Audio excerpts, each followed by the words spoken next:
Здравствуйте, уважаемые телезрители. Это Флоренция. Фиорентина принимает Интер. 33-й тур итальянской серии А. И опять у нас с вами Интер. Я думаю, что мы так уже привыкли, так его уже хорошо знаем, что можно даже и составы не называть. Но тем не менее, вот Фиорентина уже объявляет свой. Фрейко, Мотонатали, Кролдру, Паскуале, Сантана, Солатти, Болатти, Монтоливо, Гоби, Йоветич, Кейризон. Ну и вот такие дела. Вот такой вот состав Чезаре Пранделли предлагает Мауриньо. А что тот ответит в конечном счете? Система даже игроков указывается. 4 защитника, 4 хавбека. Ну, Сантана, это понятно, между тем, кто впереди, и остальными парнями, которые будут играть в полузащите. Значит, он центр поля. Чезаре Пранделли так начинает забегать вперед, насыщает игроками. Так, они будут, конечно же, там помогать Сантане. Сантана будет помогать тому, кто будет выдвинут вперед, Йоветич или Кейризон, но как бы то ни было, вот пока такие дела. Ну, а теперь, значит, Сезар Майкон, Лусио, Самуэль Дзанетти, Станкович, Камбьясо, Пандио, Снейдер, то Милита, я же вам сказал, можно даже не называть там, и сразу же вот на этих игроков и пойдет основная нагрузка в этой игре, и чувствуется, что Жозе Мауриньо вот скомпоновал уже для себя команду, которая будет воплощать его идеи, желания, мысли в жизнь. А впереди, вы помните впереди матч с Барселоной. Причем в Лиге чемпионов полуфинал, причем первая игра состоится на поле Интера. Ну а что же нам говорит турнирная таблица? Значит, Интер 66 очков, Рома 65, Милан 63. Вот эти три команды и за 6 туров до окончания чемпионатов серии А и претендуют на звание чемпиона Италии. Сегодня 2 игры, и одна закончилась. Наполи проиграла Парме на своем поле со счетом 2-3. Команды, мы видим, уже выходят на поле. Это Фиорентина, и впереди был вратарь Фрей. Так, значит, теперь там забивали мячи Наполи-Парма. Квальярелла, Наполи 1-0, Антонелли, ничья 1-1. Затем Лукарелли забивает мяч, и Парма выходит вперед 2-1. Гамшик сравнивает счет 2-2, но Хименес проводит победный мяч незадолго до окончания встречи, и 3-2 Парма побеждает Наполи в гостях. Но остальные игры состоятся уже в воскресенье. Милан Катания, Ливорно Удинезе, Болонья Лацио, Палермо Киево, Рома Аталанта, Сиена Бари, Ювентус Кальяри, Сампдория Дженоа. Вот то, что в списке обозначено, и эти матчи будут в воскресенье. Сегодня 2 игры, и вот это Фиорентина-Интер, вторая встреча Жозе Мауриньо на ваших экранах. Ну, еще разочек состава играющих команд специально для вас. Значит, уж сколько раз мы говорили, что мы все-таки привыкли сначала гостей, потом хозяев, но постепенно, в общем, такой международный опыт перемещается и к нам в том числе. Короче говоря, Фиорентина.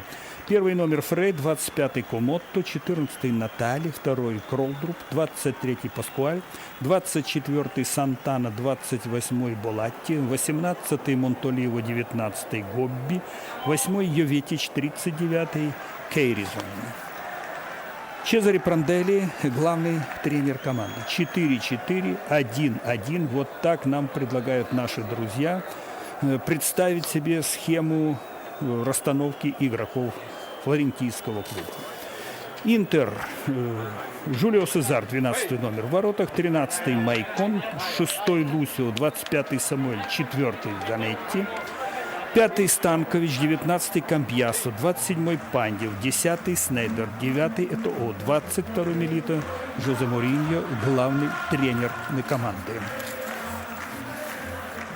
Мауро Бергонци, главный арбитр этой встречи Айролди и Кальган – это помощники главного арбитра.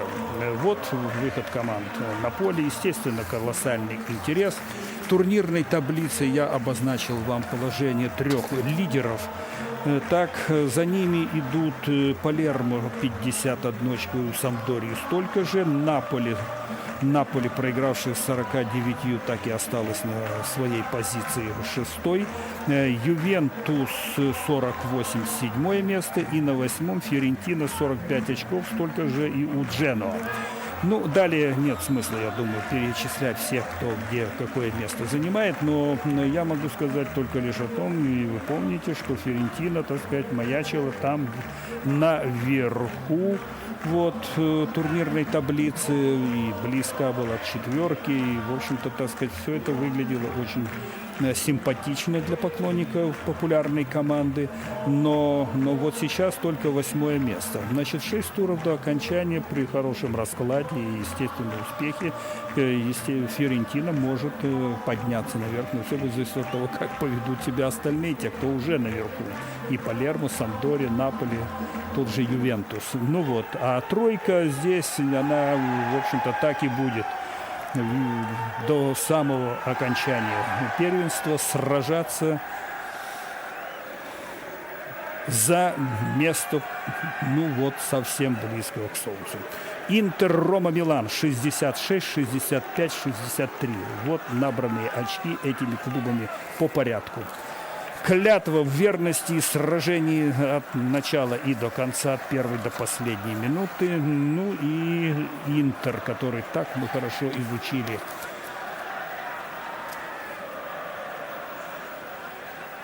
Показали нам тренера Мауриньо и Пранделли на ваших экранах. Это Милито, нападающий Киеву. Так, одну секундочку.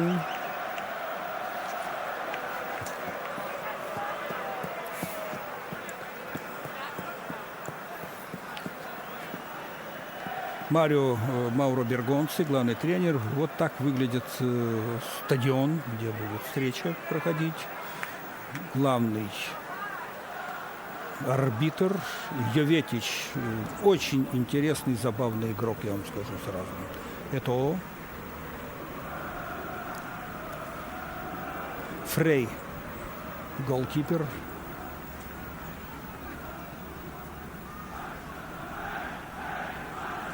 Ну что, вперед, ребята. Да. Значит,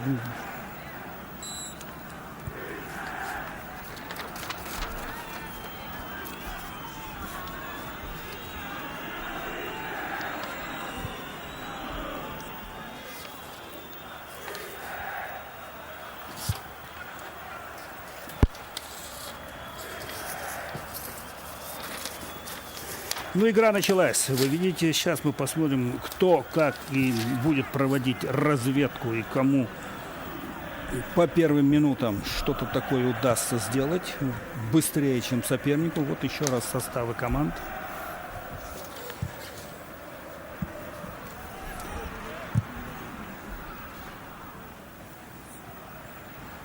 Чувствуется великолепное футбольное поле.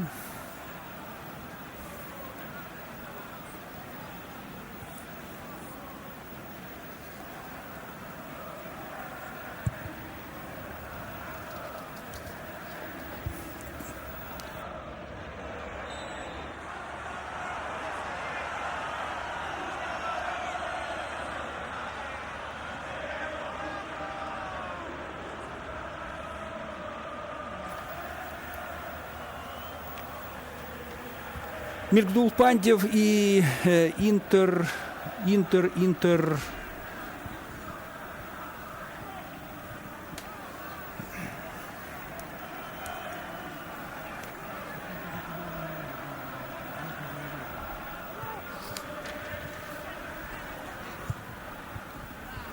Вы видели на экранах составы играющих команд. Это традиционно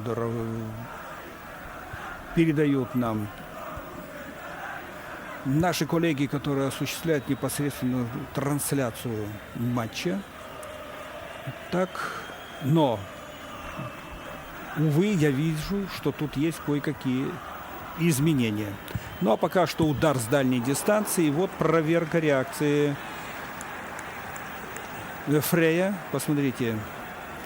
Судья не остановил игру. Там было нарушение правил. Пас последовал примерно левый инсайд. И удар поворотом Снейдер левый в дальний угол. Я считаю, что называется, выручил свою команду голкипер Фьорентины. Угловой у ворот хозяев поля. Это удар поворотом и штанга. Это уже настоящий момент для открытия ворот. Милитов в падении бил, попал в штангу. Ну и вот ответная реакция на все эти попытки быстро добиться успеха Интера. Ответная реакция на Фьорентины. Еще раз на правый фланг, а дальше уже повыше навес. Это попытка удара по воротам. И Йоветич бил. А Сезар на всякий случай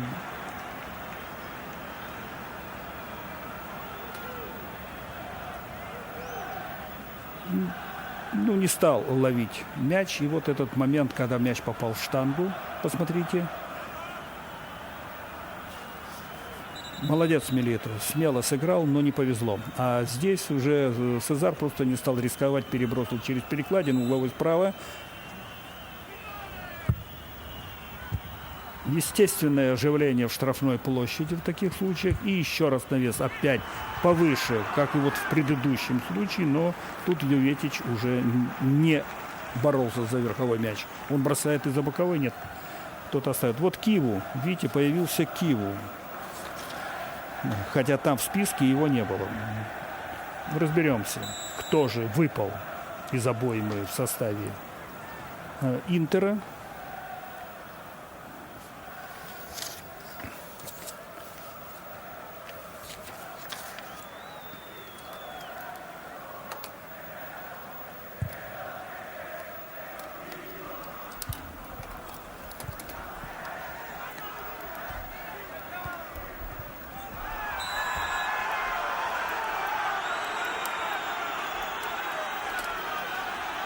Нарушение правил со стороны Лусио. Мауро Бергонци внушает парню, чтобы он вел себя прилично.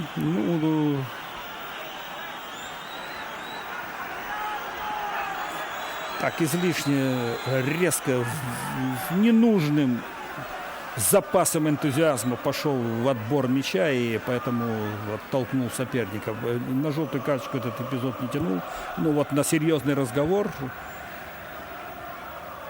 и словесную взбучку Лусио от Пранделли красавица. Да, значит, от Бергонци получил. Снейдер.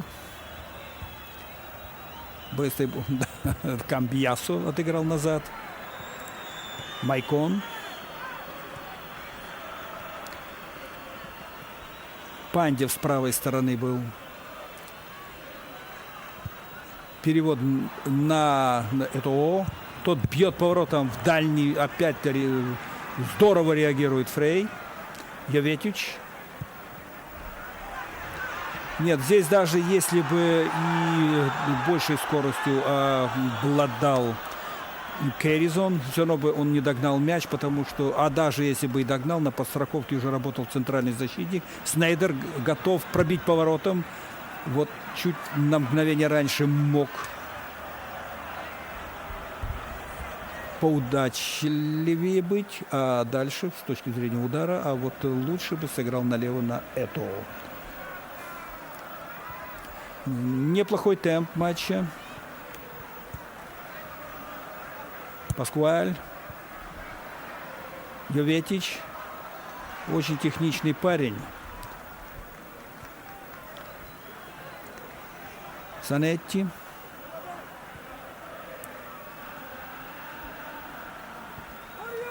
Снейдер. Киво отыгрывает в центр обороны. Самуэль, Лусио.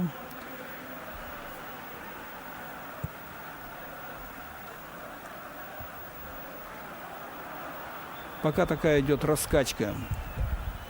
Мяч гуляет от одного к другому футболисту Интера Лусио.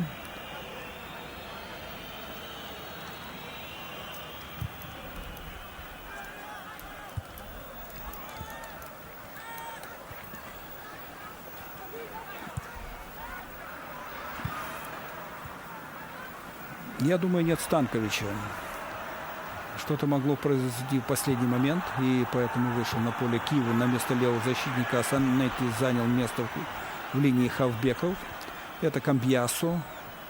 Не дал возможности продвинуться вперед, поэтому вот здесь опять разыгрывают долгую комбинацию футболисты Интера и неудачно. Майкон. Ну, Киеву мог бы слева открыться. Там зона, смотрите, левого края пустая, но Камбьясо находит игрока в лице Этоо и нарушение правил.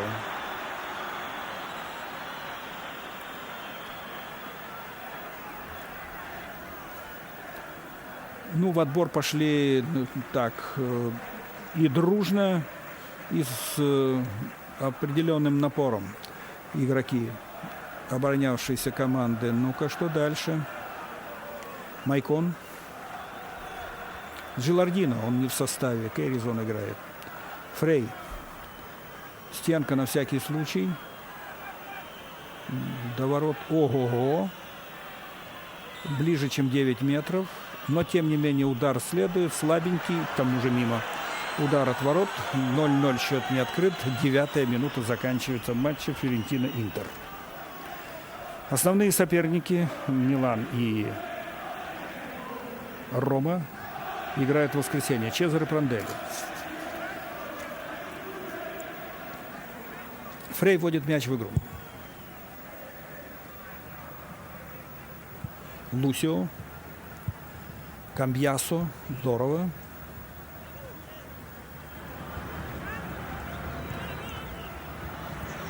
Ну, можно уже мяч отдавать. Пас направо. Это Пандев. Под левую ногу и удар левый. Ну, вы знаете прекрасно. Традиционный ход. Игрок левша получает мяч. На правом фланге уходит в середину. Готовит удар для того, чтобы пробить левый дальний угол. Что и сделал Пандев. Мяч улетел за пределы поля. Это мяч в игре после удара Фрея. Лусио. Камбьясо. Второй раз повторяет этот же номер, на этот раз, правда, чужому. Но Пандев владевает мячом после паса. Снейдер с мячом. Слева Милито. 4 против 6. Теперь уже 7-й игрок и 8-й. Хозяев поля оттягивается назад и быстро в рассыпную. Я так понимаю, Йоветич. Йоветич торопится с пасом. Мяч в игре. Йоветич. Ну, кто-то там подтянется. А он с правой стороны. Эй, чуть сильнее. И гол. Есть офсайд или нет офсайда?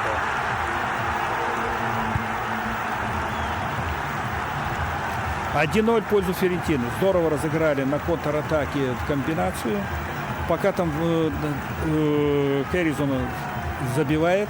Но пас мы выдали как на блюдечке, понятное дело. Но я вам скажу такую штуку, что пока здесь спорили футболисты Интера,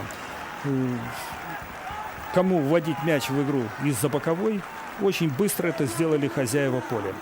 Вот. И дальше вот эта вся штука была.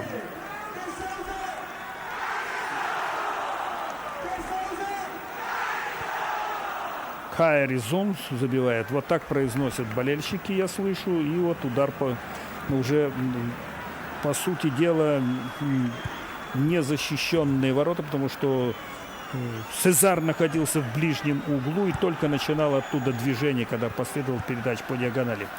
Значит, тут может быть и спорный момент. Был офсайд, не было офсайда. Ну вот боковой не среагировал. Судья засчитал. Все в порядке. 1-0 в пользу Фиорентины. Смотрите еще разочек, как это все выглядит. Значит, офсайда не было. офсайда не было. Вот эта линия, так специальной камеры, которая стоит для того, чтобы вот эти вещи все фиксировать, она, видите, как проведена была, совершенно четко, точно. Раз. И второе. И видно было, что рука и полкорпуса игрока Интера находились на этой линии, а вот Кайризон был до нее еще, когда последовал удар по диагонали ему. А у нас забил уже мяч в ворота. 1-0. 13-я минута.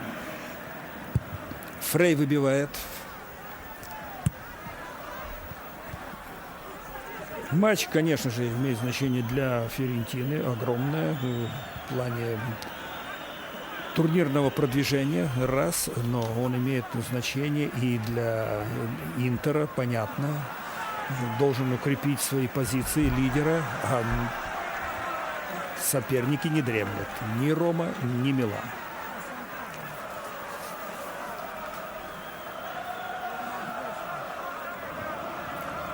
Самуэль. Слева Киву. Нет, это виртуоз. Я имею в виду Камбьясо. На замахе уход, пас по диагонали. Но вы видели, какой толпой, что называется, защищались футболисты Фьорентины и оставили Кайризона только лишь одного в центральном круге. Йоветич даже был где-то там в 6-7 метрах от линии штрафной. Но вот он уже здесь на левом фланге. Это его излюбленная позиция. Он получает мяч. Через него много игры будет. Я не сомневаюсь. Вот он открывается, бьет по воротам. Ну, конечно, молодец Самуэль. В подкате успел подставить ногу. Мяч улетает на угловой. И опять очень быстро разыграли футболистов Фьорентины. И комбинация похожа по, так сказать, исполнению на ту, когда забили мяч и открыли счет хозяева поля. Йоветич.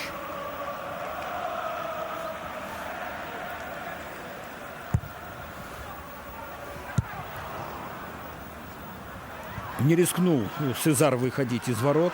Ну и два центральных защитника тоже, так сказать, немножечко не здорово играли позиционно.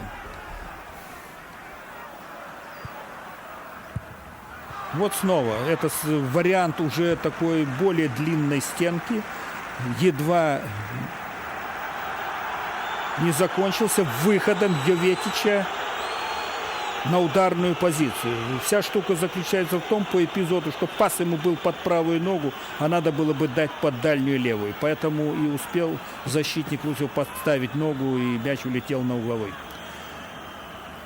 15 минут сыграли 1-0, Фиорентина впереди. Удар по воротам. Ну-ка посмотрим этот навес. Ну, в общем-то, мне кажется, может быть, я излишне, не придираясь, нет, ну так, как-то вот чувствую, что Сезар с его классом мог бы на такие навесы выходить из ворот. Милито не догнал мяч, удар от ворот, Фрей ведет его в игру, 16-я минута, 1-0 в пользу. И вот нам показывают, как этот был мяч забит. И еще разочек. Ну, вот в таком темпе, в таком ракурсе с телекамер, которые стоят на других позициях, тут могут возникнуть, так сказать, подозрения некоторые, что там был офсайд. Но вот то, как продемонстрировали нам с той камеры, которая фиксирует это непосредственно, то там все было в порядке. 1-0 в пользу Фиорентины. Майкон. Йоветич его атакует. Майкон хорошо корпус поставил. Ну, Майкон в плане финтов и дриблинга не уступит, я думаю, Йоветичу. Но я повторяю, Йоветич очень оригинальный игрок.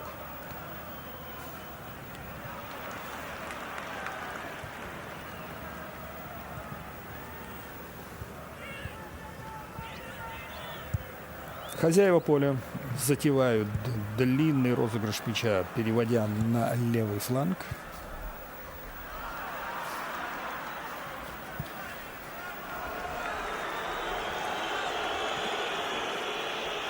Лусио неважно сыграл.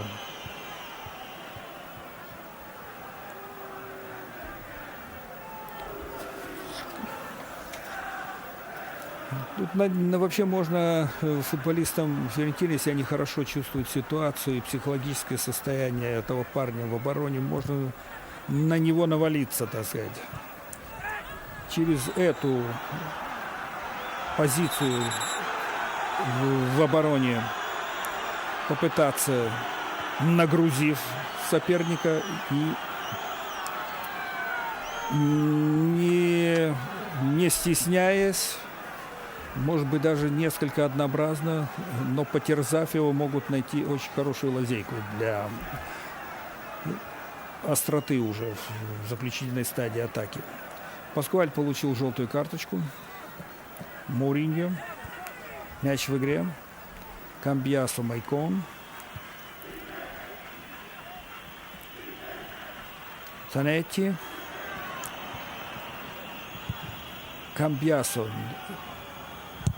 И удар вдоль ворот. Снова Санетти. Снейдер. Ну, наверное, все-таки Этоо хотел, чтобы в разрез был пас туда к линии ворот. Но Снейдер, видимо, решил, что он сам не сумеет это сделать. И к тому же Этоо не оторвется от защитника. 19-я минута, 1-0 в пользу Фиорентины. Парма обыграла сегодня Наполи со счетом 3-2.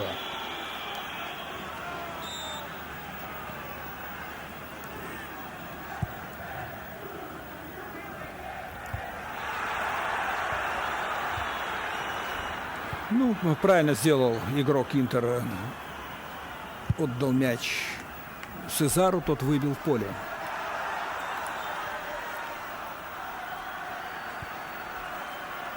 Пандев, а мяч у Фиорентины.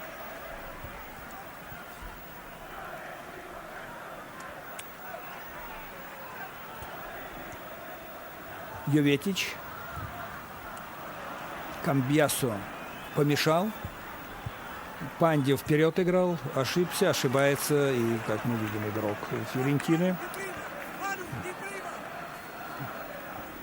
Ну, надо полагать, что Пранделли призывает поточнее в пас играть. Это Санетти, а Киеву там скучает. Самуэль, Санетти. Милито отыграл назад. И удар в площадь ворот. Так, безадресно. А вдруг что-нибудь получится? Камбьясу. Не вышло. Начинаем сначала. Это Лусио. Киву. Пас точно в ноги Снейдеру. Очень хорошо. И удар с дальней дистанции. Не очень приятный. Пусть даже мимо. Заставивший Фрея прилечь. Так. Ну, где-то 32 метра до ворот было примерно. А это вот тогда борьба за мяч между Санетти и игроком Фиорентина. И вот все смакуют местные телевизионщики, как их любимцы забили мяч. Ну, все с каких-то таких позиций, как факт они демонстрируют. Но если они пытаются, так сказать, подчеркнуть, что там все было исключительно по правилам, оно действительно было так. Тонкая такая ситуация была, и надо было очень тонко разобраться боковому, а главное, надеялся только на него. Значит, вот, отмашки не было, значит, и по тем кадрам, которые мы разобрали, все было в порядке. 1-0 в пользу Фиорентины, 22-я минута.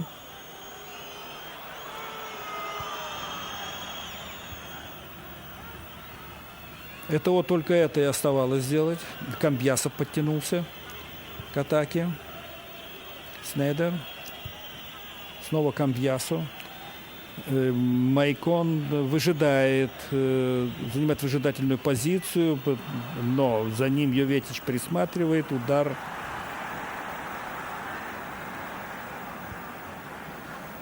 Получился не очень удачным игрока обороны и угловой с левой стороны. 22 минуты сыграли команды. Лусио, там же Самуэль в штрафной площади, но разыгрывают, а потом только навешивают. Мяч отбивают хозяева поля. И техническая ошибка Лусио. Он был там в штрафной площади, быстренько уже понимая ситуацию, оценивая, что ему там не светит при навесах побороться. Он начинал отход назад,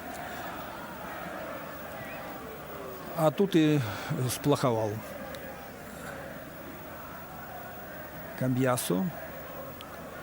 Ну, это искусственный офсайд, и нам демонстрируют, как это здорово сделали хозяева поля. Такой же телекамеры, которая установлена специально вот в точке на трибуне, который фиксирует эти все нюансики. Самуэль. Киву. Санетти. Милито. Ну, вперед бы ему. Правда, туда выдвинулся Этоо. Милито тоже. Второй нападающий. А пас ему на голову. А с левой стороны подкрадывался Киву. Может быть, через него или Снейдер там даже был. Можно через него было сыграть. Ну, во всяком случае, Фрей выбил мяч далеко на левый фланг. Пандев.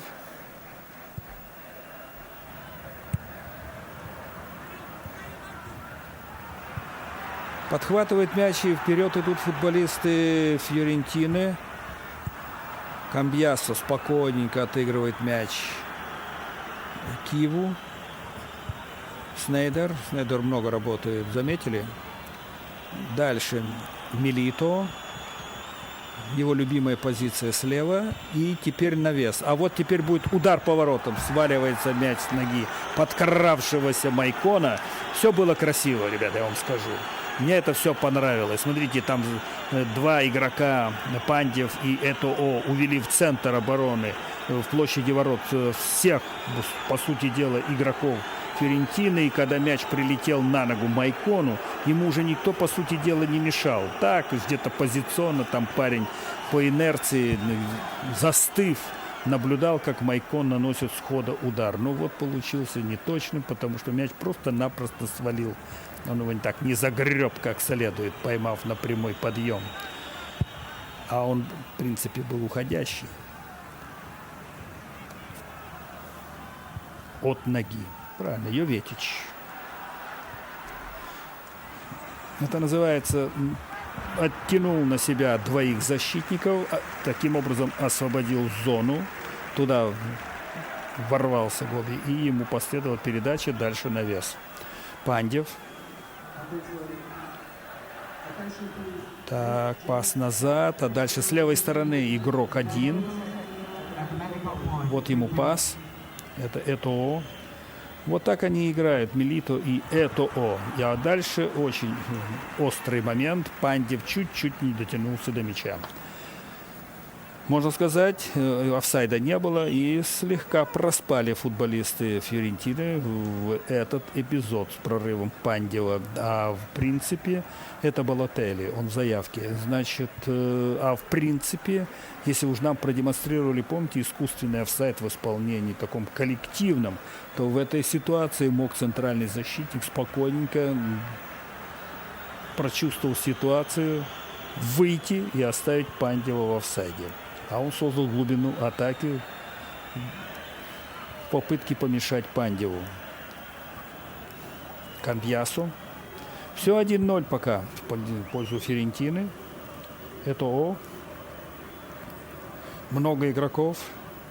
Это к вопросу, когда я говорил о том, что там 4 хавбека, 4 сзади в линию защитника, Сантана где-то там. Ну, короче говоря, это все то, как раз и демонстрируют футболисты в разработке Пранделли на этот матч. Насытить линию полузащиты, чтобы тут особо не возились хавбеки Интера. Йоветич. Ну и потеряв мяч, вот они убегают к своим воротам, к своей штрафной. И вот такая ситуация. А потом контратака. Ну-ка дальше. Пас пяткой, оригинальная. И спокойненько длинный навес на Йоветича. Тот сбрасывает назад удачно. Ну еще разочек навес. А где же у нас там? У нас был Сезар. Удар поворотом. Свисток арбитра давным-давно прозвучал, когда навешивался мяч туда на противоположный угол. Посмотрите, ну-ка, в момент удара, да, там был офсайд. Видите, что делает это, так сказать, телевизионная камера? Четко все фиксирует. И удар головой. Ну и, конечно, Сезару 5 с плюсом. Несмотря на этот свисток и прочие решения арбитра, он спас свою команду. Если от этого отключиться, он успел занять позицию правильную. Так, Снейдер бьет поворотом. Рикошет. Мяч улетает на угловой. Ну, ничего, играют ребятки. Весело, задорно и 1-0 в пользу Фиорентины. С левой стороны будут подавать гости. Раз, два, три, 4, 5, 6, 7, 8, 9 вратарь. 10 игроков в штрафной площади. Там же у ближнего угла стоял еще. И вот удар. Уй, Камбияс. А смотрите, какая толпа забавная. Прямо перед Камбиясом стояла. И он через нее пытался с хода, с воздуха, вот он, послать мяч таким наклевом в ворота.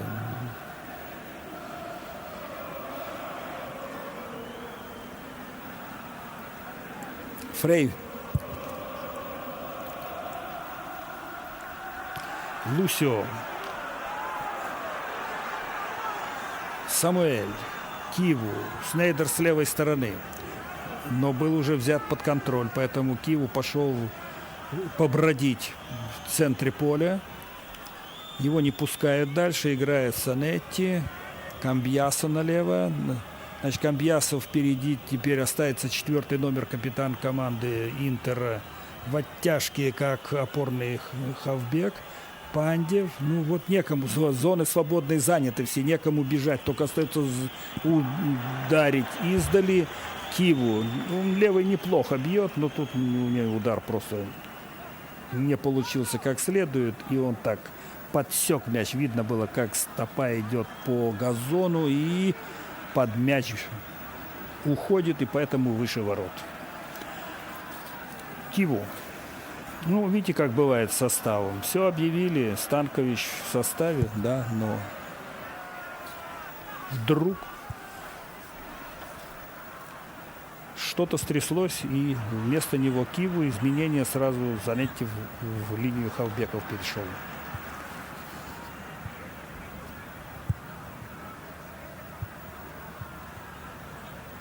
Хотя были другие варианты, между прочим. Но тут с товарищем Мауриньо не поспоришь. То, что есть, то мы и воспринимаем. Это Милито ошибается, а хорошо было, если бы сыграл точно для атакующей акции. Подключить туда двоих с левой стороны. Йоветич ввел мяч в игру направо. Ну вот видите, стеночки эти уже должны были бы, наверное, учитывать футболисты в обороне Интера и поплотнее играть.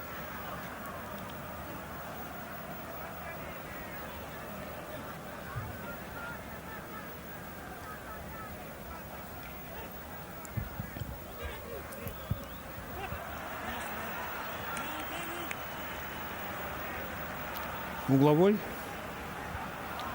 Это Самуэль. Да, от его груди мяч выкатился за пределы поля. Легкая беседа за жизнь главного арбитра. И опять Лусио. Навес. Майкон. Удар поворотом в дальний, но слабенький ударчик. И к тому же Сезар видел сам удар.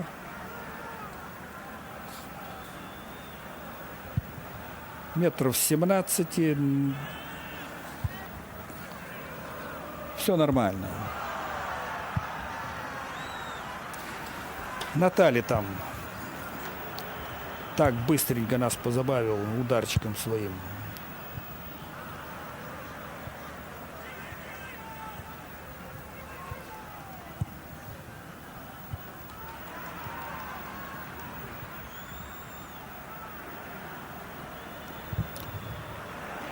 Сантана помешал Киеву.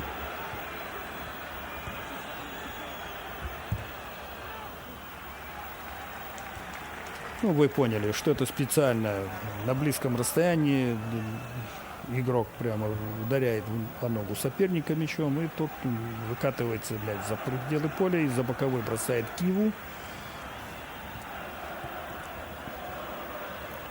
Там было по правилам, но судья свисток дает, вот, а просто-напросто Этоо поскользнулся, когда вот пытался оставить мяч у своей команды.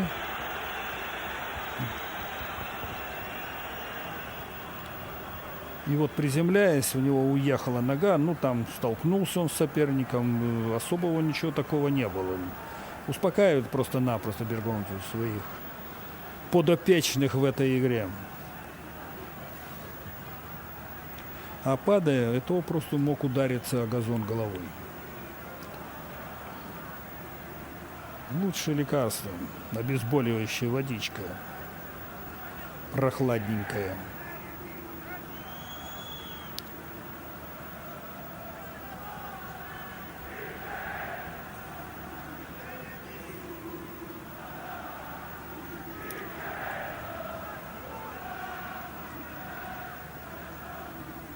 Нам показали эпизод, вот тот самый, когда мяч из-за боковой быстро ввели хозяева поля, и получилась вот эта результативная атака.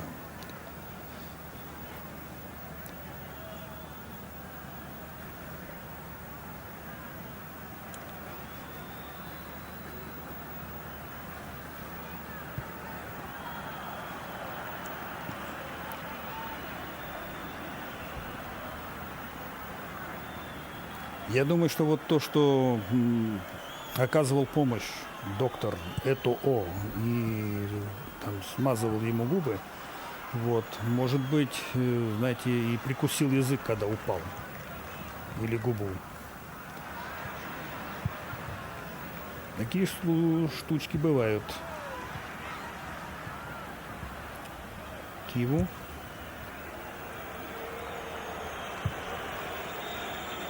Ну, напрасно какая-то там часть публики выражает свое недовольство действиями Киева. Он старался сохранить мяч у своей команды. 36-я минута.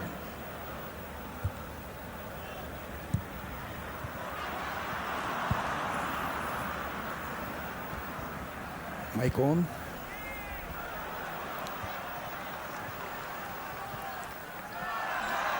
Пандев нарушил правила. Я бы отметил Майкона, когда он пытался забросить мяч туда за защитника. А Пандев, конечно же, оттолкнул соперника. Не по правилам. Справа подключается игрок. Игра на коротке. А дальше что? Опять эти стеночки. Ну-ка. Нет. Сейчас вот в ожидании, а потом попытка навесить. Мяч в игре.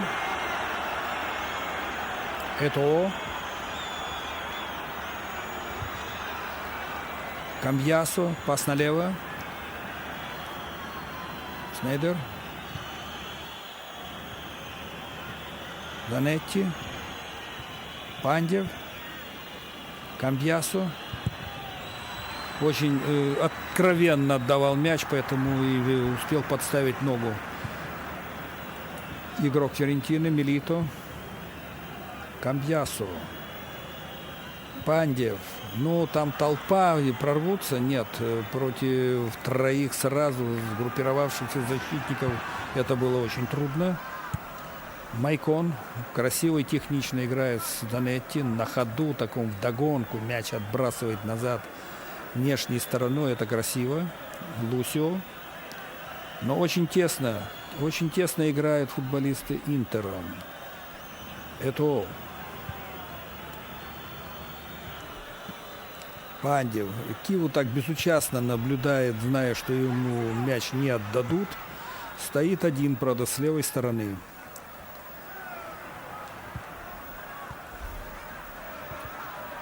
Хорошо Лусио отыграл. Молодец. И длинный пас, а вратарь там. Точно. Фрей в порядке. Красиво выбрасывает. Точно на ногу очень хорошо подходит мяч к ноге футболиста Фиорентины. Тот продолжает контролировать его. И ложок арбитра. Это Сантана против Киву. Киву рукой держал, потом, придержав его, толкнул и схлопотал желтую карточку.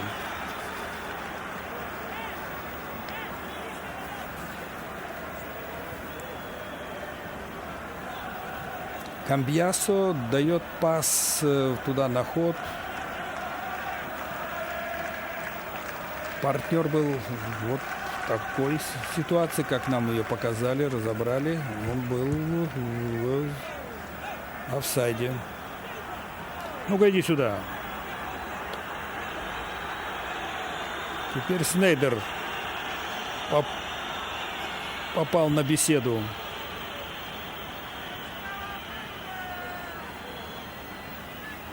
Тридцать 39-я минута. 1-0 в пользу Фиорентины в матче против Интера. Лидер терпит пока поражение. Двоих поставил в стенки Сезар. Что она ему даст, сейчас мы увидим. Кутерьма там какая-то в воротах. Не растерялся один только лишь Майкон. А это Камбьясо. Нет, это финт. Якобы отдает мяч назад пяткой, а сам перебираем с ноги на ногу себе на ход. Вот как это все было бы, если бы до конца получилось. Пандев отыграл назад, сместился на левый край. На правом он скучал. Сюда пришел Этоо. Бьет поворотом в дальний. Это чувствовалось сразу же. Коротко, почти без замаха, но высоко.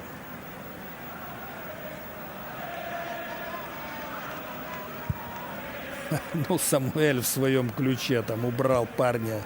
Слишком уж он ему мешал.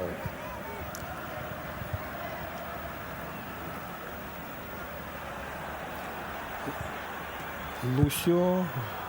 Сезар выбивает ногой. Милито ведет борьбу.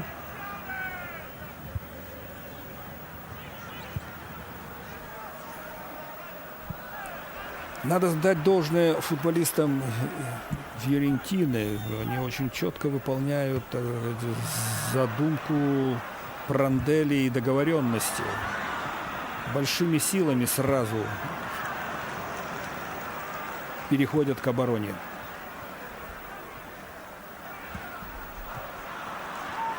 Данетти.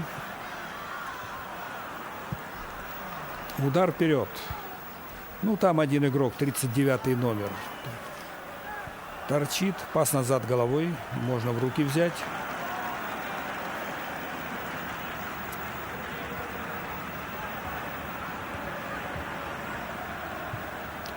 Ну что ж, ситуация позволяла игроку справа, защитнику, сделать рывок аж чуть ли не к штрафной площади, отдать, там потом навес.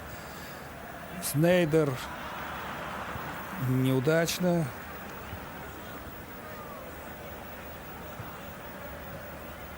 Вот так вот, ребята. Чуть не прошел полотерский номер. Очень симпатичный на поверку. Желтая карточка. Я думаю, что главному арбитру Мао Бергонце надоело увещевать и читать нотации игрокам. Вот, и он тут уже стал построже все это дело фиксировать. И, наверное, прав.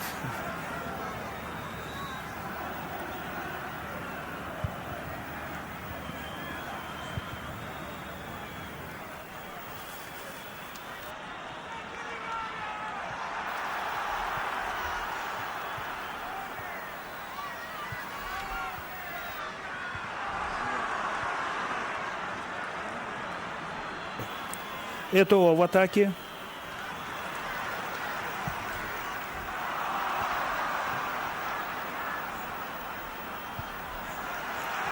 Ну, в общем-то, в желании, в энтузиазме футболистам Интера отказать невозможно. Но соперник уж совсем такой воодушевленный забитым мячом. И плюс играющий очень строго по задумке. Лишает всякого по-настоящему маневра футболистов Интера в атаке, потому что там собирается толпа, и бежать, собственно говоря, и открываться, по сути дела, некуда. Остается играть в ноги, и опять там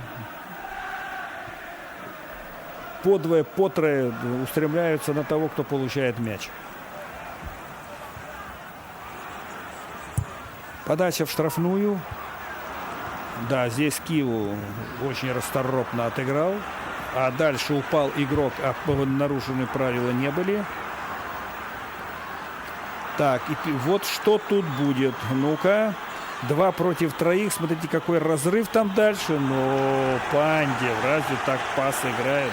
Даже с Этоо тут, оказывается, он выпал из кадра в этой атаке. Но Этоо был с правой стороны. Один совершенно. Он тормознул на всякий случай, чтобы не залезть в офсайд Мауриньо.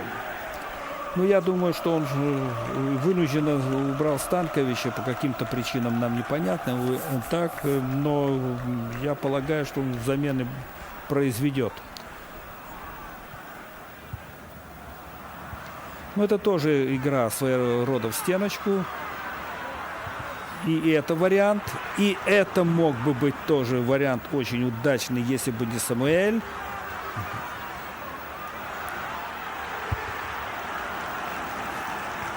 Немножко сумбурно, но очень темпераментно, динамично. И я думаю, что удовольствие мы получили от этой атаки футболистов Фьорентины. Нам показали уставшего Йоветича. Вот так там шашками наголо размахались ребята. Майкон. Да, я вам должен сказать, что игроки Фьорентины накормили защитников очень прилично. Пришлось тем и приходится нагружаться в полную. Мяч назад, потому что он катился. А надо, чтобы он намертво прирос к газону. Но вот уже в игре. Снейдер. Ну, опять все то же самое. Обратите, сколько внимания, насколько игроков в обороне. 1, 2, 3, 4, 5, 6. На 3 атакующих. Они там как коршуны налетают. Зоны перекрывают. А те еще толпой пытаются тоже атаковать втроем. Где-то вот они, видите, вот рядышком все. Ну и, короче говоря, закрыть их не так уже трудно. Да еще с тем энтузиазмом, который демонстрируют футболисты Фьорентины, ведя 1-0, минуту добавил арбитр.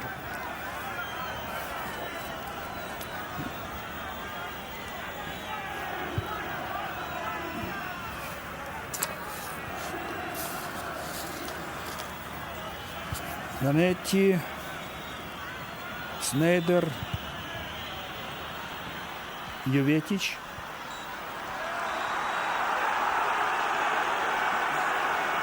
Свисток арбитра. Минута закончилась и перерыв. Команда уходит на поле. Кайрезон забил единственный мяч. 1-0 в пользу Фьорентины. В результате очень здорово разыгранной комбинации. И от того, что потеряли бдительность игроки Интера в борьбе за право ввести мяч в игру из-за боковой. Вот тут-то их и поймали хозяева поля и открыли счет. Вот такая вот игра на переполненном стадионе. На Флоренции Фьорентина выигрывает у лидера Интера со счетом 1-0. После первого тайма это означает, что она набирает 48 очков. По набранным догоняет Ювентус, у того тоже 48. Но у Ювентуса игра в воскресенье. против Кальяри на своем поле. Это вот относительно Фиорентины. А Интер пока остается, набрав 66 очков, но его основные соперники играют в воскресенье. Милан против Катаньи, так и Рома против Аталанты. И обе команды, лидеры, принимают соперников дома. Вот такие дела. А впереди 45 минут. И вот на этой прекрасной картине мы уходим на перерыв.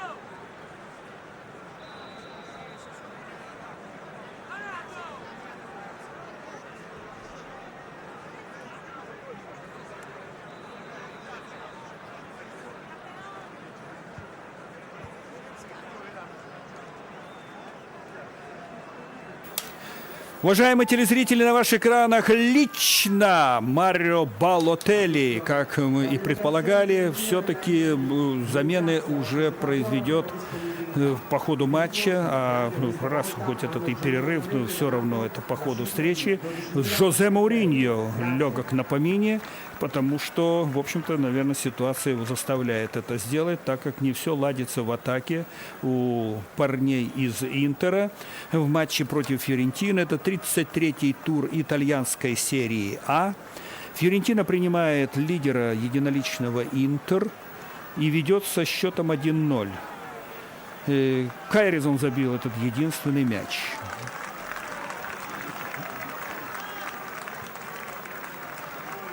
Да, так вот Балотелли. Вместо кого он выйдет, сейчас мы с вами разберемся. У Фиорентины Фрей в воротах 25-й, Комотто 14-й, Натали 2-й, Кролдруп 16-й, Филиппе 24-й, Сантана 28-й, Балатти 18-й, Монтоливо 19-й, Гобби 8-й, Йоветич 39-й, Кайризон.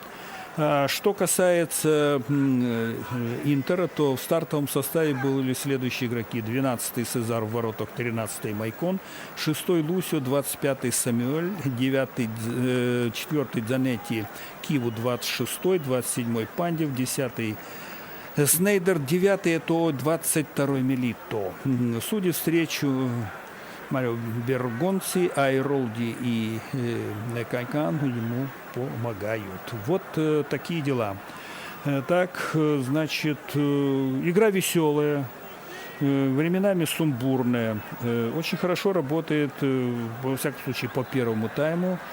Тактика, которую избрал Чезаре Пранделли. И, в общем-то, наши коллеги передали нам, что там система игроков 4-4, 1-1, значит. Ну, все это проглядывалось.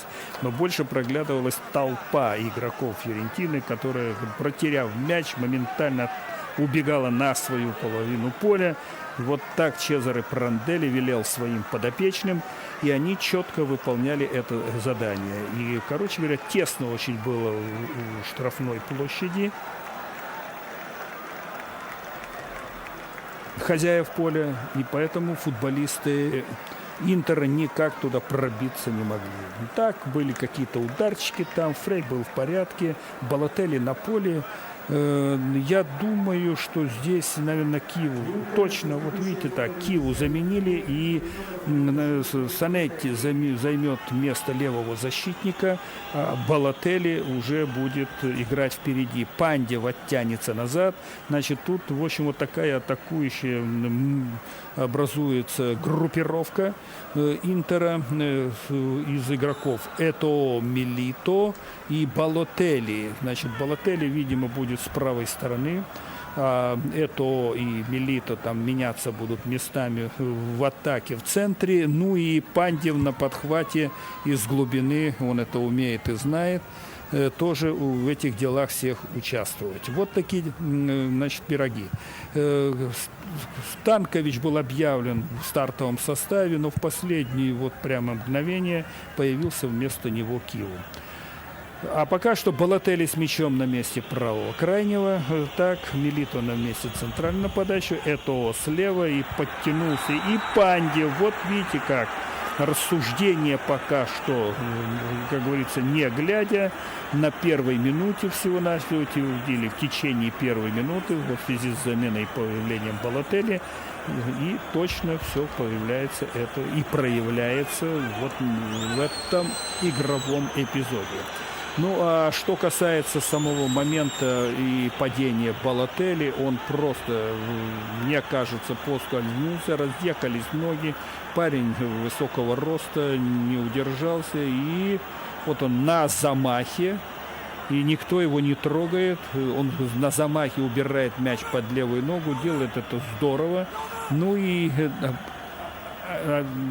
опираясь на правую ногу, видимо, шипами не зацепился, а уже боковой частью ботинка, и поэтому ноги поехали. Поехали и мы дальше, наблюдая за все-таки штрафным, потому что судья определил там нарушение правил. Может быть.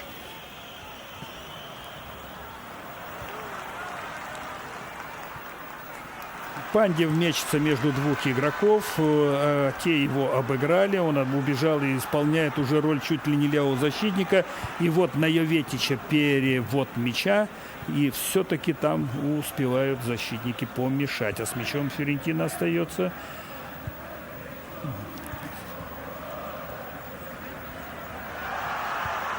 В мяч сыграно было и по правилам отобран. Перевод мяча на Милито в центр форварда в этой ситуации. Четкого совершенно.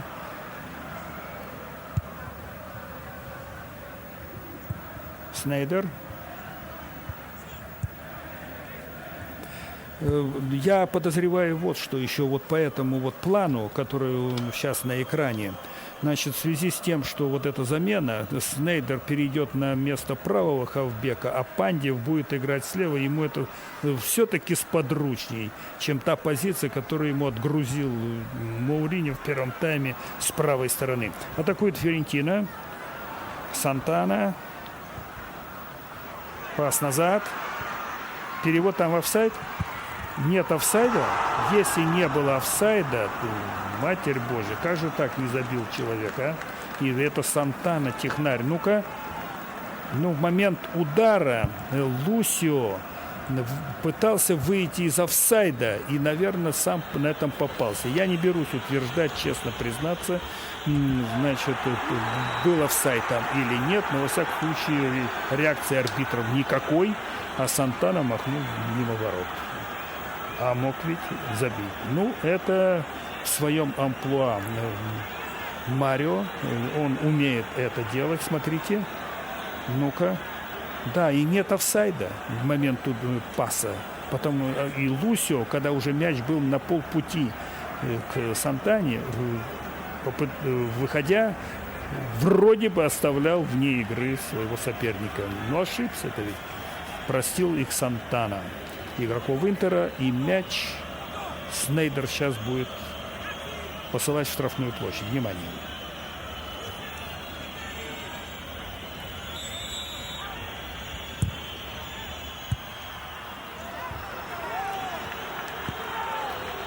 Балотелли. Это он, хотя перед ним там прыгал Милито, но Балотелли развернулся корпусом и нанес удар по воротам. Фелипе уходит.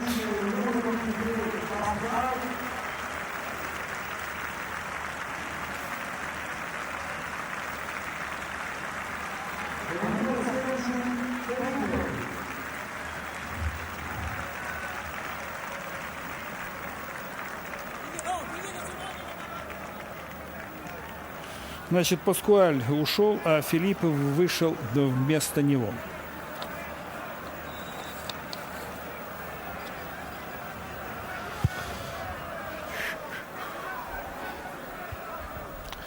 Лусио сыграл головой, похожий на Самуэля. Майкон. Снейдер. Далеко что-то отошел назад, но пасует Камбьясо, тут Майкону. Майкон Самуэлю, дальше Санетти.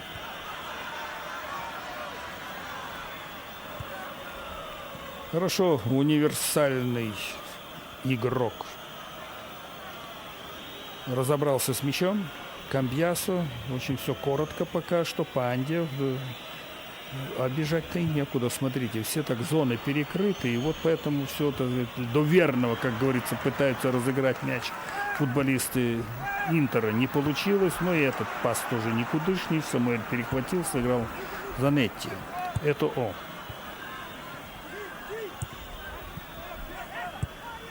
Снейдер переместился на левую позицию. Перевод направо.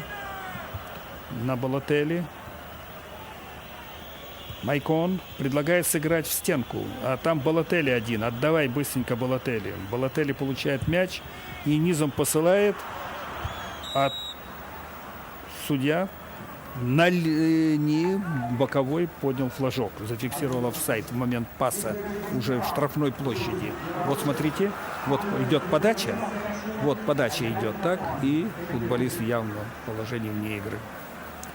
Моуриньо. Фрей вводит мяч в игру.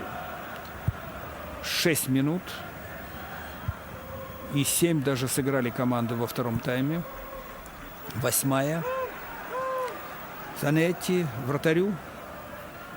Нет, передержал мяч. Теперь придется выбираться отсюда, чтобы его сохранить. Помогает партнер.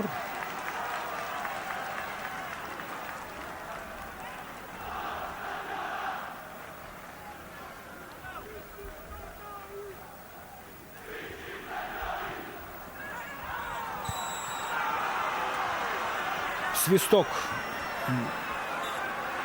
Желтая карточка Натальи.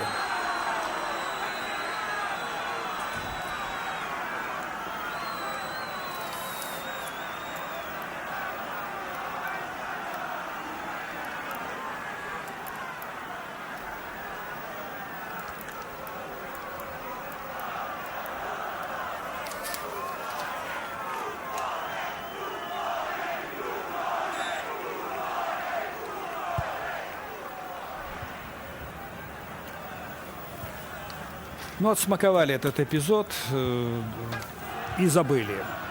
Лусио. Пас Балотелли.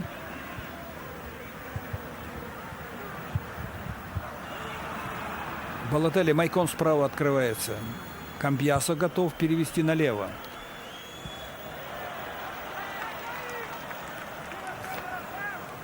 Комотто вел мяч. Назад.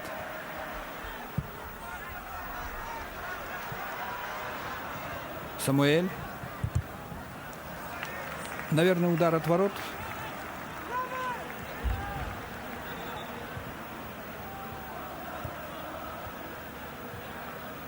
Можно играть. Самуэль. Что даст этот длинный пас? Балотелли вверху выиграл, но он высокий ростом. Это Йоветич. Хорошо Лусио на перехвате отработал. Молодец. Просто хорошо. Так среагировать на быстрый пас. Балотелли налево играет. Дальше ЭТО. Снейдер. Снейдер уже с левой стороны. А где Пандев? Пандев, наверное, где-то там отстал. А может быть и где-то в атаке был. Но, во всяком случае, заблудился. Надо кому-то возвращаться в оборону.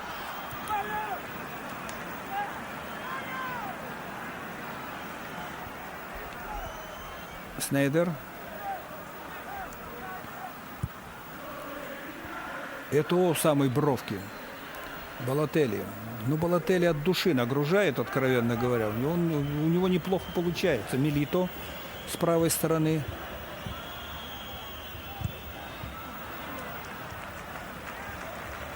Удар от ворот. Майкон участвовал в этом эпизоде игровом. Фрей вводит мяч в игру. 1-0 в пользу Фиорентины.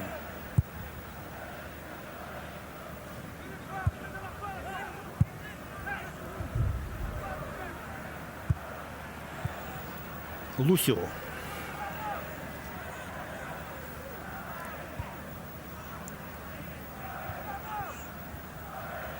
Опять Лусио.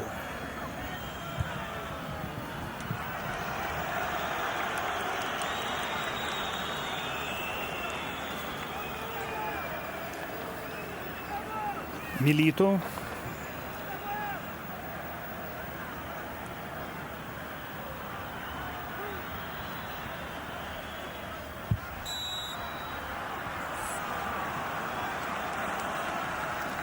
Штрафной в пользу хозяев поля. Еще одна замена будет. Наверное, Жилардино выйдет на поле.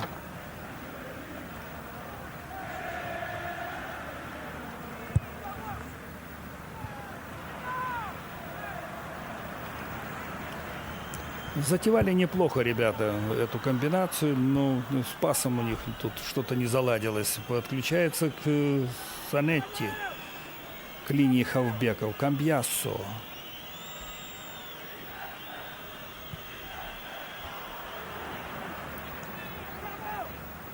Вот так Милито и Этоо пытались разыграть эту комбинацию.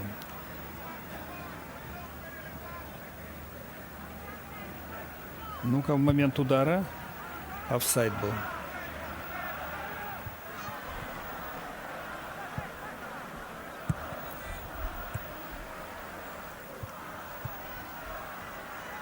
Санетти. Штрафной удар.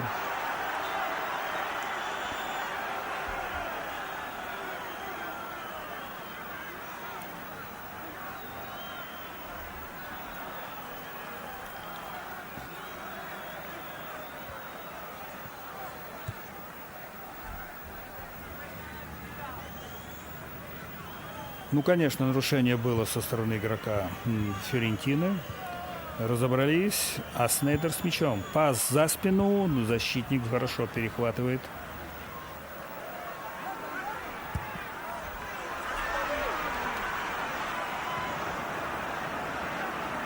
Да, что-то этому нападающему, который забил, не бежится. Наверное, его заменит Пранделли на Жилардино.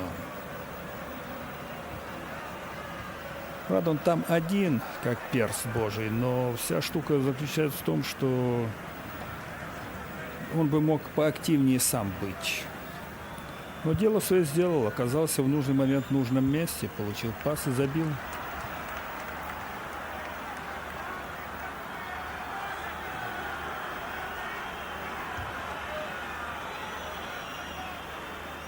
Жилардино разминается.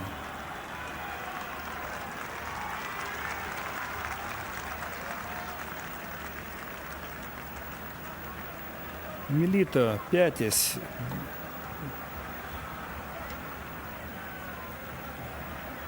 ударил соперника. Так, поехали дальше. Что тут? Да, ну вот нам показали этого нападающего, значит, вместо него и выйдет Жилардино. Майкон. Цезар.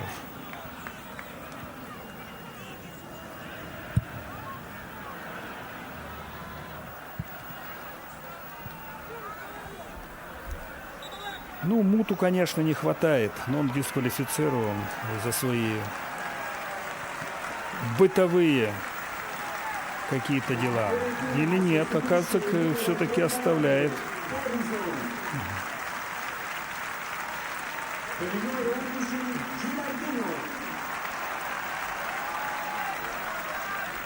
Да. Оставляет эту задумку.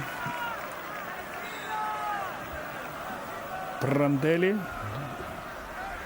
И Кэризона меняет. Вышел Жилардино. И нам показали, как этот парень, игравший в атаке у Фиорентины, забил единственный пока мяч.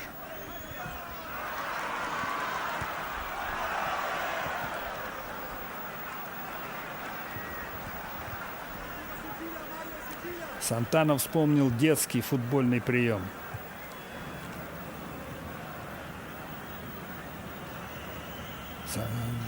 Лусио. Снейдер, Камбьясо. Пандев.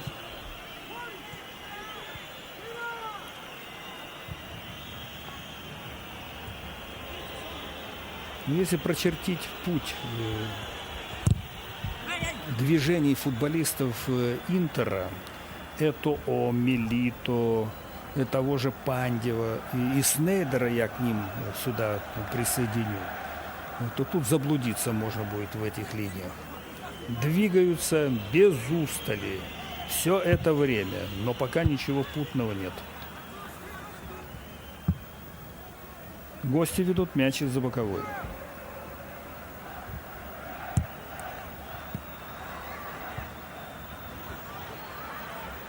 Так, нечаянно этот возник моментик, откровенно говоря. Но из-за боковой Пандев ввел мяч в игру. Самуэль, Пандев.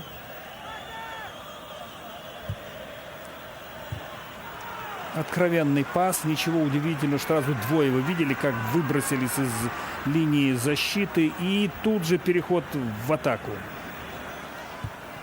Йоветич показывает, кому надо было отдать, но получает сам мяч и возвращает на левый край, и длинный пас налево. Будет удар схода. Это был удар схода, не получившийся, и Сантана это делал. А мяч в игре, она показывает крупным планом. Режиссерская явная оплошность. Ну, вот сейчас все вернулось на круги своя, и мы увидели по-настоящему концовку этого эпизода. Здорово сыграл Сезар. Не потому, что он поймал в падении мяч, а мгновенно вскочив, выбросил его очень удачно и красиво.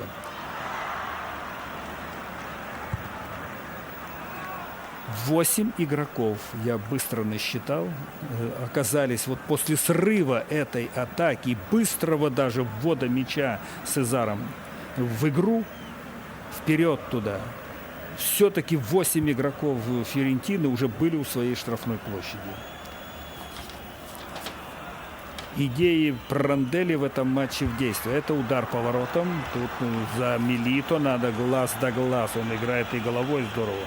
Это Майкон так прекрасно перебрасывает мяч. И смотрите, два защитника даже не успели выпрыгнуть. А это вот перевод. Сантана. Не получается удар, и вот нам его показывают, как он посыпает голову пеплом, когда вот это еще самое главное там. Там Желардино. А потом этот удар Желардино на подхвате, это обычное его действие, но Сезар поймал. Потом бросил рукой, и потом была контратака. 1-0 в пользу Фиорентины в матче против Интера. Сильвестри выйдет на поле. Сантана уходит с поля. Ну, свое дело он сделал. Мяч забили. Де Сильвестри выходит на поле. Да, маленький набегался.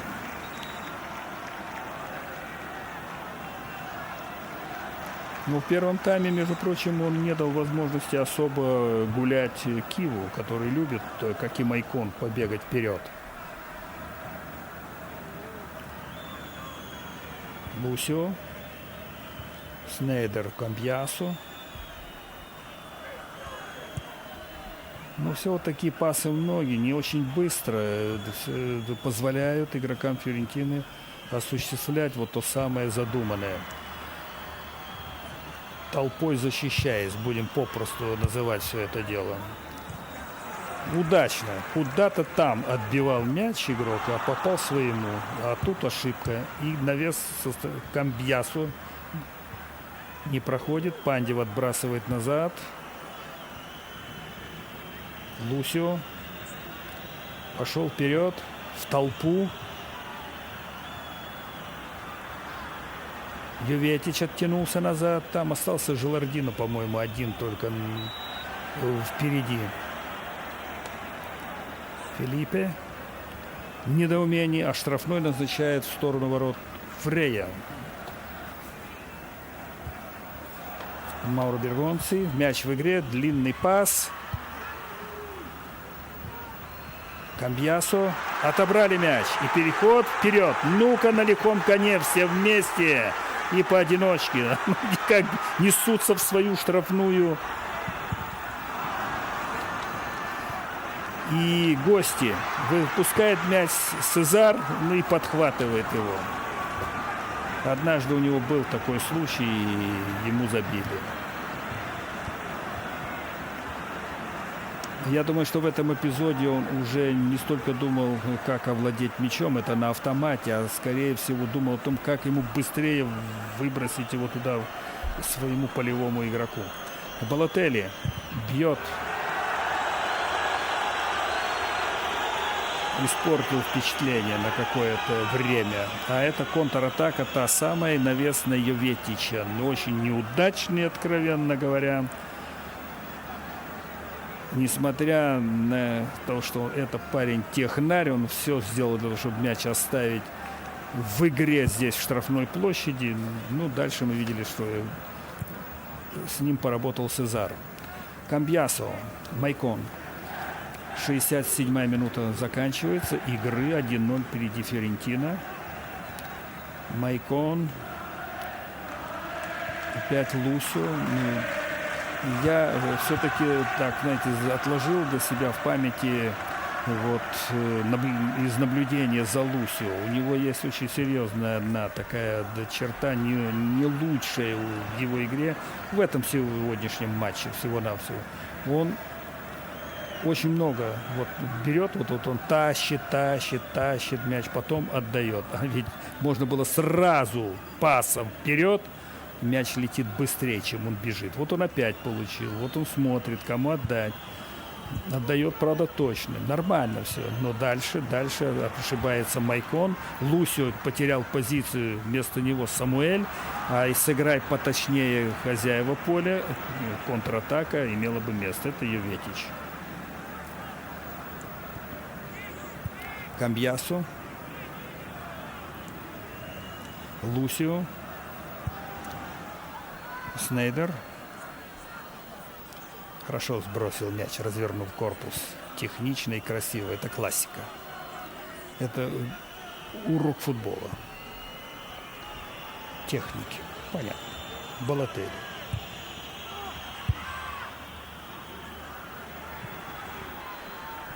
Неплохо обострял Балотелли игру этим пасом. Санетти, Самуэль, Лусио, Майкон там справа. Его держит под контролем Йоветич. Но, однако, Майкон мяч получает. А там уже позиционно занимают места защитники. Тесно. Но, может быть, пролезут все-таки футболисты. Вратарь в порядке.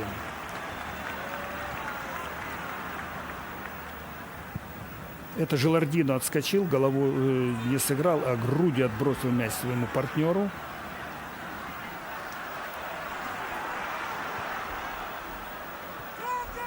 Где-то тут Комотто там должен быть. Так, удачных поворотов нет. На замахе пас направо. Этот парень не ожидал, но догнал мяч. Этот самый Комотто. Навес и угловой.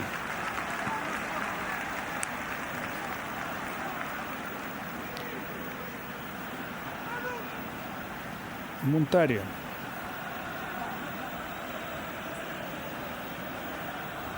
Там ассистент Мауриньо показал ноты, растолковал ему, как играть.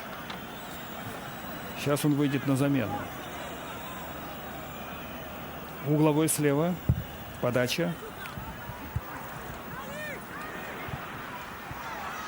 Я призывал Сезара выходить из ворот в первом тайме. Он как-то не рисковал. А вот тут сейчас полез и не добрался до мяча. Что такое?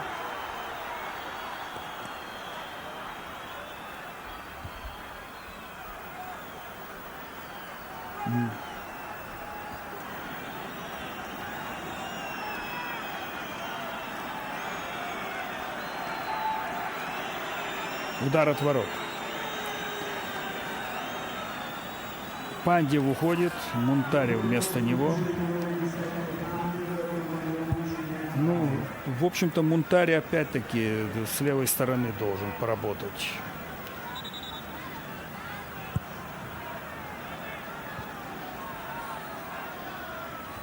Время летит, но есть еще, чтобы спасти игру Интеру и может быть, забить и хозяевам поля. Но пока они 1-0 ведут, минимальное преимущество и гнут упорно свою линию, разработанную до матча. И пока им это все удается.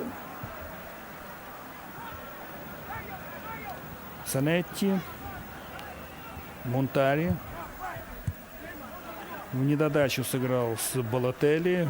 Балотелли, ну, я не буду тут долго разбирать, что он тут, так сказать, мгновение одно сделал. Вот. Но оригинал.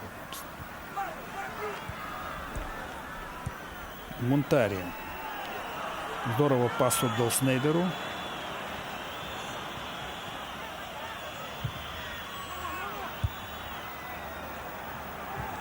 Мяч в поле. Нет, тут напрашивался момент. Подальше наполовину чужую. Надо выйти срочно всем игрокам Фиорентины подальше от штрафной площади.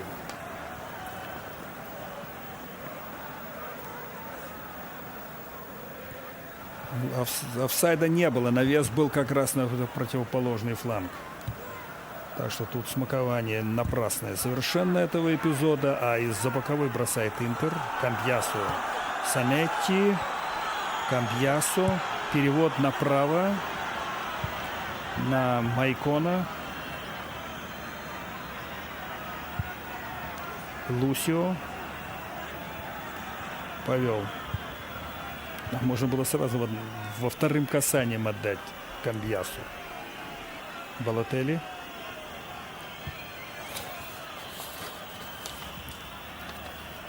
Удар поворотом, не глядя, на чутье. С этой позиции в дальний это только на чутье.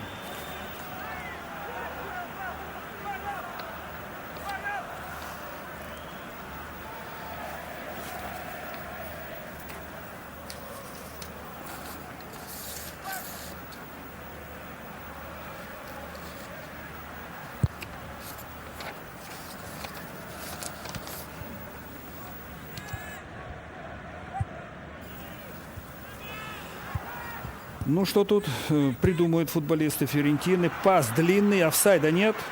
Вроде бы нет.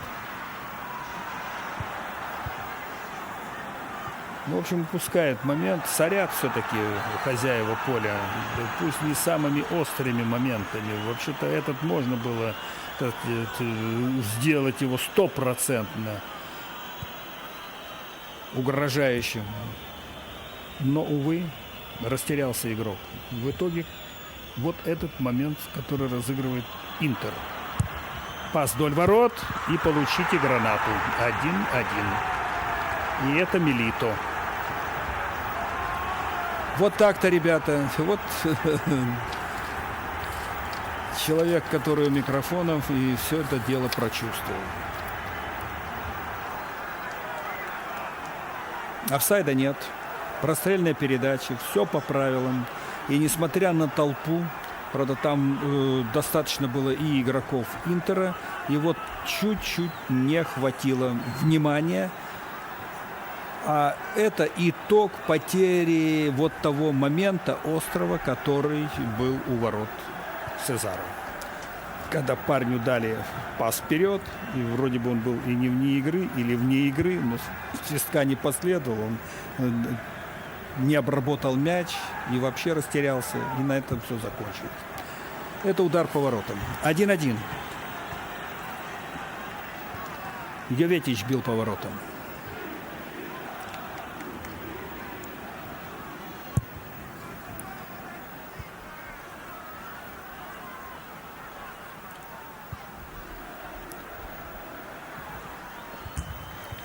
И, между прочим, вот тот момент, который упущен был хозяевами поля, так, ну, забил бы, не забил, но, во всяком случае, ничего не сделал парень это для того, чтобы развернуться и, во всяком случае, показать, что он способен и готов угрожать воротам, а не то, что он делал.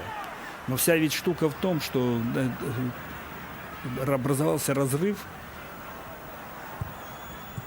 и в итоге не хватило игроков в обороне у Фьорентины, чтобы обезопасить себя от этой контратаки, которая привела к голу. Вот разобран весь эпизод. Снейдер. Офсайда нет. Опасный момент. Милита мог забить и второй, если бы попал в ближний угол. Сейчас я вам объясню, в чем дело. Вон тот парень с левой стороны в обороне создал этот эпизод. Вот смотрите, если бы он попал в ближний угол и чуть поднял мяч, он бы забил. Знаете почему? Правильно, вы догадались. Вот этот самый момент, о котором я сказал, что почему не было офсайда.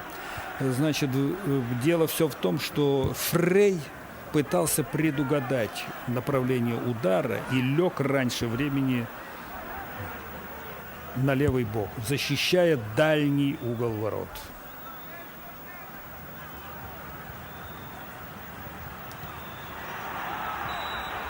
Ну, тут надо было бы свистеть правильно все. Все правильно.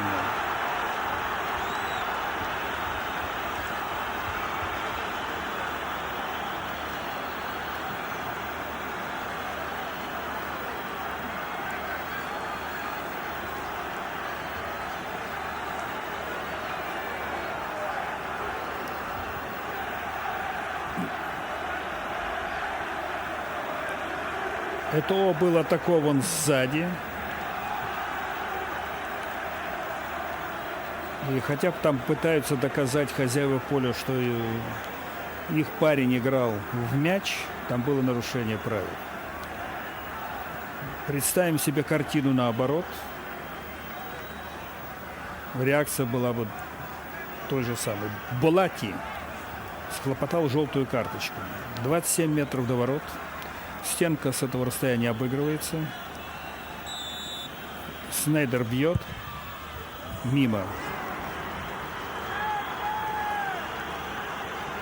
Тут разбирали вариант его удара в матче против ЦСКА. Он там пробил низом. Те подпрыгнули, а он ударил низом, и под ногами мяч пролетел. Вот, и якобы он это знает, и это он умеет, это он учитывает. Ерунда это все, ребята, я вам должен сказать. Если стоит стенка, то она должна стоять, не прыгать, не шевелиться и принимать удар на себя. А когда начинаются вот эти все двигательные штучки в стенке и движения там, кто-то боится. Больно, когда мяч попадает. Вратарям не больно. 79 минут сыграли команды 1-1.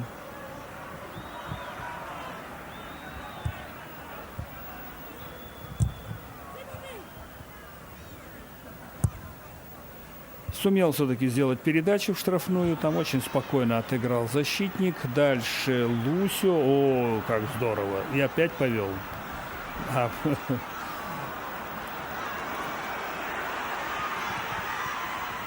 Угловой слева.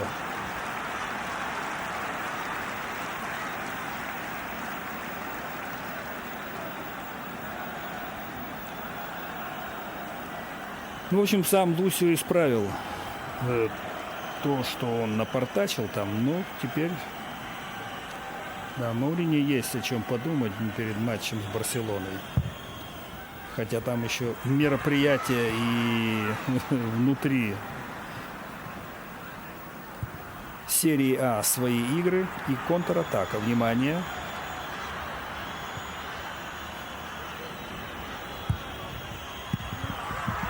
Два-один. Я только хотел сказать, Развалилась команда после пропущенного гола. Забыла, о чем договаривались.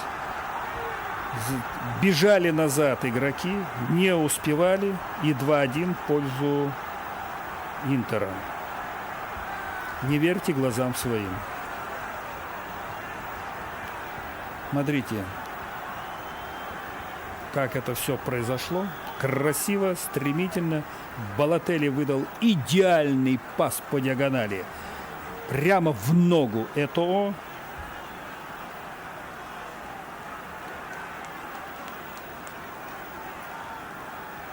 И тот забил.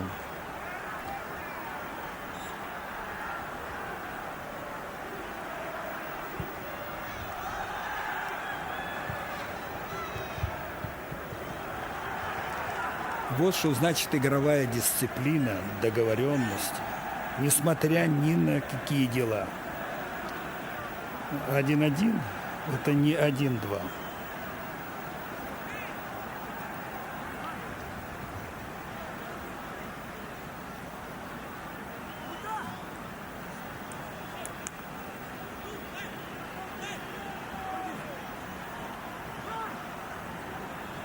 Справа угловой. 2-2. Это хорошо.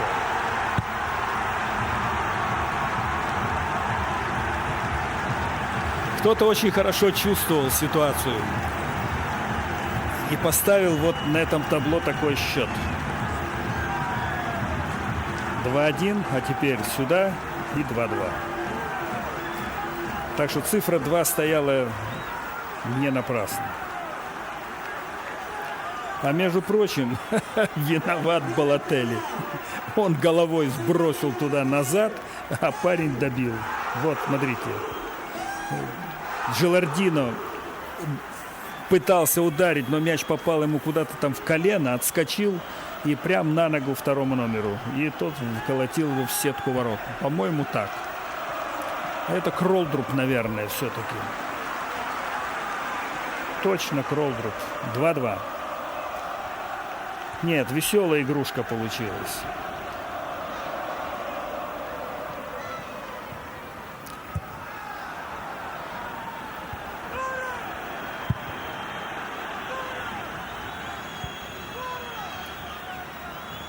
Это Милито, это Лусио, и за боковой хозяева поля ведут мяч в игру.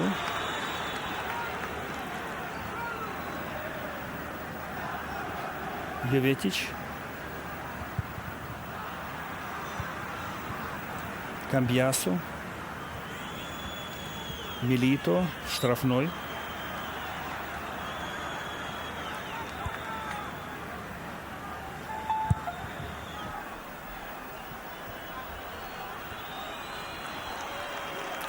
Гости бросать будут из-за боковой.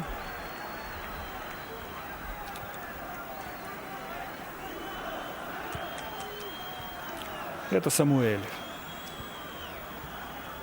Снейдер.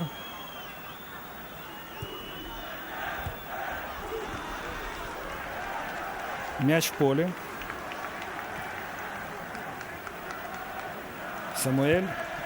И перевод направо. Там Майкон, но мяч очень долго летел. И на выходе, так сказать, из ворот, как совет вратарю в таких ситуациях, просто защитник хорошо ушел на перехват и выбил за боковую. Это Монтари. Удачный пас Балотелли, а Балотелли в офсайде.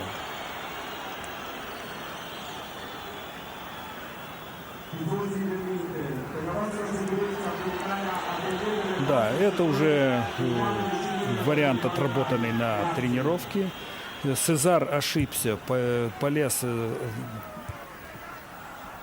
отбить мяч двумя кулаками, не разбирая, так это или не так это нужно делать, как бы то ни было.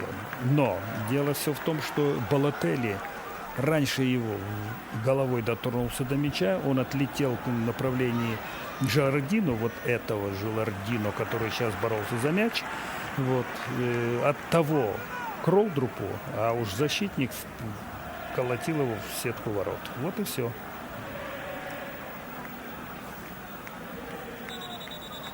Кварежма выйдет на поле в составе Интера.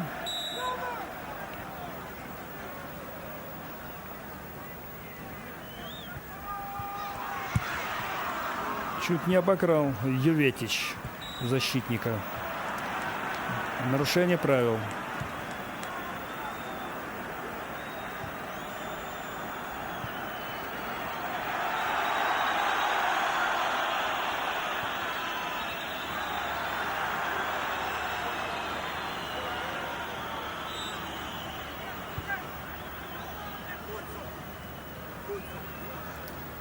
Камбьясо, Снейдер.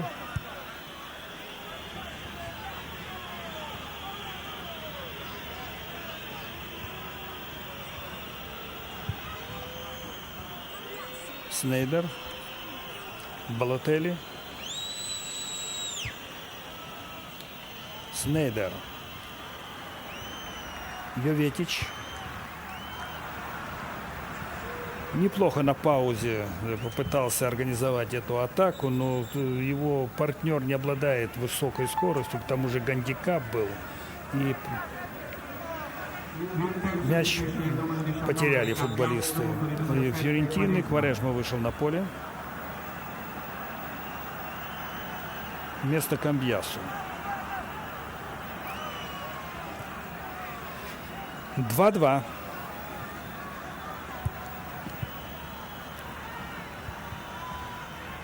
Штрафной, правильно, все, никаких проблем.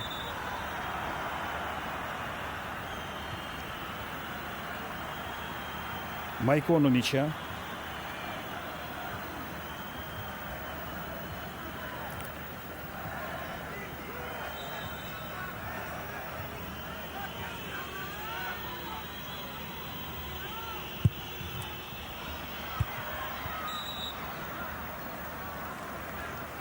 Нарушение правил. Свободный удар. 88-я минута. Лусио был в штрафной площади. Мне иногда кажется, что Лусио подчеркнуто старателен в игре.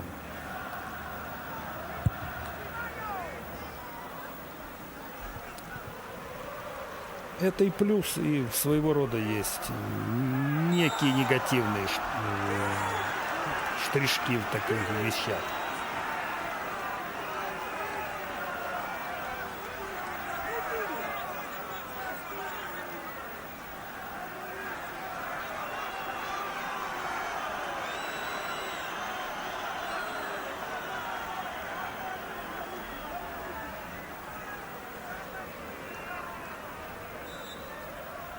Если сравнить двоих, которых сейчас нам показали в кадре, вроде создается впечатление, что как-то игрой больше жил Пранделли. Но у того все внутри, у другого. Нарушение правил, желтая карточка. Я уже говорил, что судья долго увещевал некоторых игроков, а потом стал раздавать горчичники. На этот раз Массимо Гобби наказан. Мяч в игре. Последняя минута плюс добавленное время.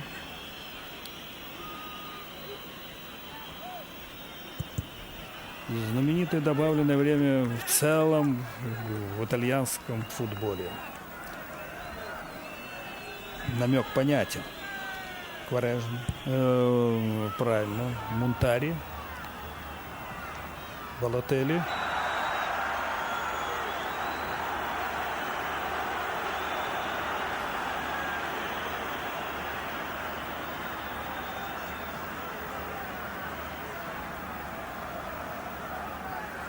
Локтем подыграл себе.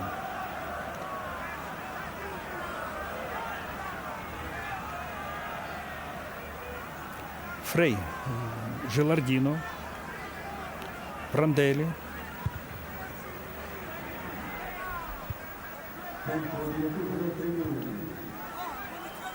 Гости ведут мяч в игру.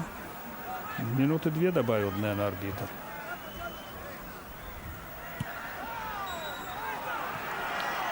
Даже 3. Знаменитое добавленное время. 2-2. Фьорентина Интер. Снейдер выполняет удар. Там толкали слишком рьяно друг друга игроки. И Лусио, наверное, О, красавец внешней стороной. Резаным. А? Где тренировался?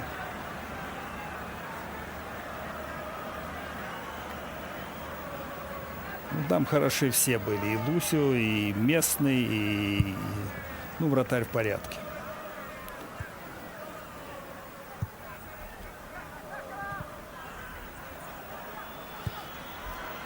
Перевод направо. Вторая добавленная минута. Здесь нет нарушения. Из-за боковой гости ведут мяч в игру. Кварежма был на газоне.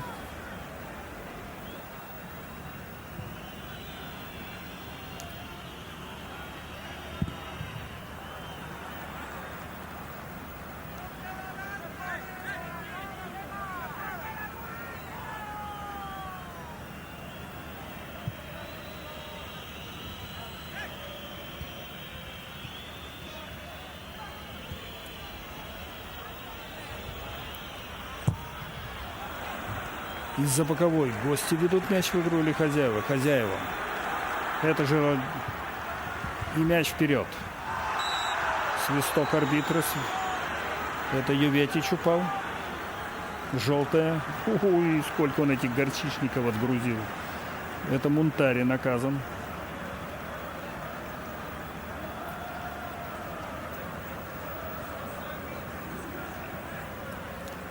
Третья добавленная минута. 2-2.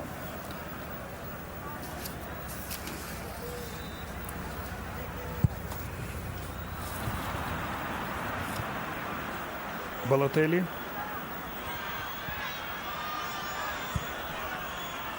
Классно. Что классно, то классно. Между трех так отдать внезапно одним движением стопы. Майкон.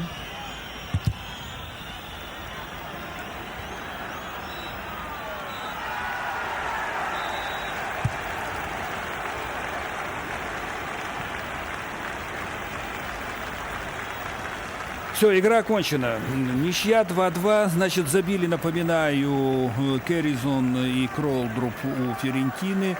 Милито Этоо у Интера 2-2. У Интера 67 очков. Так, 65 не сыграв еще в 33-м туре. У Рома и у Милана 63. И напоминаю вам, что Милан играет с Катанией в воскресенье, а Рома с Аталантой. И оба преследователя Интера принимают соперников на своем поле. Интер потерял 2 очка. Борьба продолжается. Я благодарю вас за внимание, друзей, за работу. Всего вам самого доброго.